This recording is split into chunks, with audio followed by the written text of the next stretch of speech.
Hi friends, നമുക്കൊന്നൊരു വായനയായാലോ? സഹനം നോക്കിയാലോ എന്താണെന്ന്. സഹനങ്ങളിൽ ഒരാൾ കാണിക്കുന്ന ക്ഷമയാണ് അയാളുടെ വിജയത്തിൻ്റെ രഹസ്യം.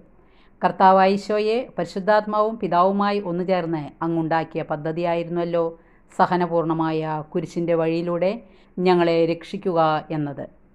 അങ്ങയുടെ വിശിഷ്ടമായ ദൃഷ്ടാന്തം പിഞ്ചെന്ന്, സഹനമാതൃക പിഞ്ചെന്ന് വിശുദ്ധരായവ ധാരാളമുണ്ട്. അതിനാൽ പുതിയ നിയമത്തിലെ വിശ്വാസികളായ ഞങ്ങൾക്ക് അങ്ങയുടെ കുരിശിൻ്റെ മരണത്തിൻ്റെ ശക്തിയും പ്രതീക്ഷയും വാഗ്ദാനവുമുണ്ട്. അതുകൊണ്ട് ഞങ്ങൾക്ക് ഞങ്ങളുടെ സഹനങ്ങളെ അങ്ങയുടെ മാതൃകയോട് ചേർത്ത് കാണാനും സഹിക്കാനും പ്രത്യാശയെ മുന്നോട്ട് പോകാനും സാധിക്കുന്നു.